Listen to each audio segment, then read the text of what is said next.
जय हिंद। चालू करिए। जय हिंद।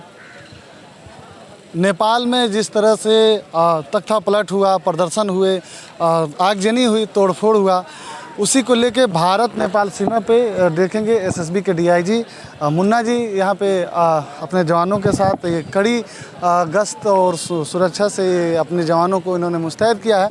नेपाल में लोग जेल तोड़ के कैदी फरार हो गए हैं। लगभग देखेंगे आप कल से ही परसों से ही जो हिंसात्मक घटनाएं जो नेपाल में घट रही हैं, उसी को लेके दोनों देशों की सेनाओं के बीच जो समन्वय बना है, दोनों मिलजुल के जिस तरीके से मामले को किसी तरह निपटारा करा रही हैं, इसी को लेके डीआईजी मुन्ना जी यहाँ पे सर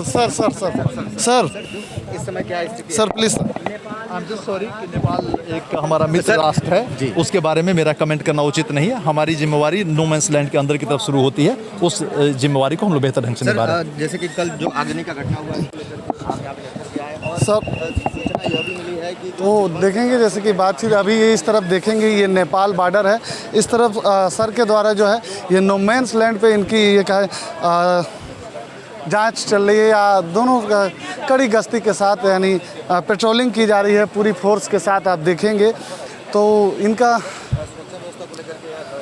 जो कि अभी ज़्यादातर चूँकि नेपाल और भारत के मैत्री संबंध है, उसी को लेके ये अभी दोनों देशों की सेनाओं का समन्वय बना हुआ। सर अब सर लास्ट सर कैदी चूँकि वहाँ से फरार हो गए हैं सर, यहाँ पे पकड़े जा रहे हैं सर, कई बॉर्डर से जो है कैदी निकल रहे हैं सर, किस तरह से भारतीय सभी जगह पे सशस्त्र सीमा पर अलर्ट है और किसी भी किस्म का कैदी या बिना कैदी अगर सामान्य नागरिक भी आ रहा है तो बेहतर जांच पड़ताल के साथ ही उनको भारत में आने दिया जा रहा है, और अगर कैदी किस्म के लोग हैं तो उनको डिटेन किया जा रहा है और गृह मंत्रालय एवं बल मुख्यालय के निर्देशानुसार आगे कार्रवाई की जाएगी। पहचान किस तरीके से की जा रही है? पहचान के पुलिस के पास और हमारे एसएसबी के पास अपनी सिखलाई अपने तरीके हैं, जो डॉक्यूमेंट्स हम चेक करते हैं उसमें हम पकड़ने के लिए कैपेबल होते हैं और हम उनको पकड़ते हैं, फिर उसके हिसाब से फिर बल मुख्यालय के आदेशानुसार हम कार्रवाई करते हैं। जो नेपाल की जनता जो है वहाँ की जो सेना और पुलिस के साथ जिस तरह रवैया अपना रही है, इंडिया पुलिस पे चूँकि बॉर्डर पे अभी सर आप हैं नो मैंस लैंड पे, आपके साथ उनका क्या कॉपरेट रहा सर, किस तरीके से रवैया रहा?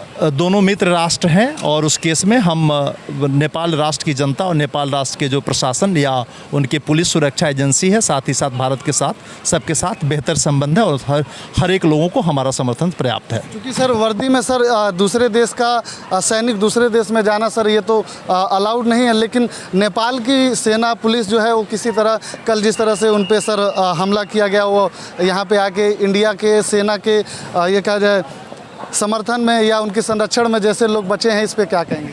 नो मैंस लैंड वैसे भी दोनों देशों का इलाका है और नो मैंस लैंड सुरक्षित जगह है, वो एसएसबी के लिए भी और नेपाल एपीएफ के लिए भी, तो उन लोगों के पास परमिशन है। भगवान न करे अगर कहीं कोई ऐसी स्थिति खराब होती है तो हम लोग उन्हें सुरक्षा संरक्षा देंगे नो मैंस लैंड पर। अगर अंदर आने की बात होगी तो बल मुख्यालय के निर्देशानुसार करेंगे। सर आपके द्वारा लोगों को क्या कहा जाएगा जो अभी दूर से देख रहे हैं, जो कि चिंतित हैं सर? यदि अगर कहीं कोई भारतीय नागरिक नेपाल में फंसा हुआ है या कोई नेपाली नागरिक जो नेपाल जाना चाह रहा है, तो अपने डॉक्यूमेंट और कागजात के साथ 24 घंटे जब कभी भी आएगा तो कागज चेक करके हम उनको बाद में परमिट करेंगे। भारतीय ड्राइवर अपनी गाड़ियां लेके सर वहां देखेंगे आप फंसे हुए हैं और सर चिल्ला रहे हैं कि हमें किसी तरह बाहर कराइए। हाँ, उन मामलों पर हमारे एपीएफ और नेपाल प्रहरी साथ ही सशस्त्र सीमा बल के साथ उनको व्यवस्था की जा रही है। अभी शाम को 5 बजे के बाद वहाँ कर्फ्यू लागू हो गया, जो सवेरे 6 बजे तक चलेगा, और इस बीच में कस्टम्स उन काम को पूरा करेगा और फिर जिस तरह का दिशा निर्देश नेपाल सरकार के द्वारा दिया जाएगा उन ट्रकों को उसके अंदर जाने की अनुमति दी जाएगी और फिर खाली किया जाएगा। बहुत बहुत धन्यवाद।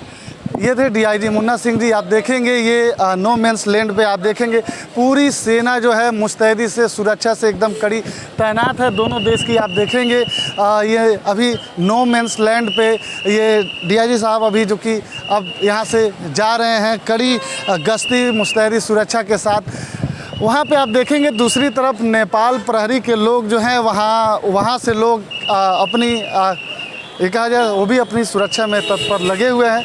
बहरहाल ये मामला जो है बीते 2 दिनों से एकदम हाई रूप लेता जा रहा है। कल जो है भीषण आगजनी हुई, तोड़ फोड़ हुआ। ये आप देखेंगे बेलहिया ये चौकी है, उस पर पथराव किए गए। नेपाल पुलिस के द्वारा कुछ लोग हैं उनको अंदर किया जा रहा है, आप देखेंगे। तो बहरहाल मैं आपको यहाँ से जानकारी दे रहा था। इस वक्त मौजूद हैं भारत नेपाल सुनौली सीमा से सहयोगी असगर जी के साथ, घूमता चक्र 24 के साथ सहयोगी असगर जी, सलमान अली बंजारा। जय हिंद।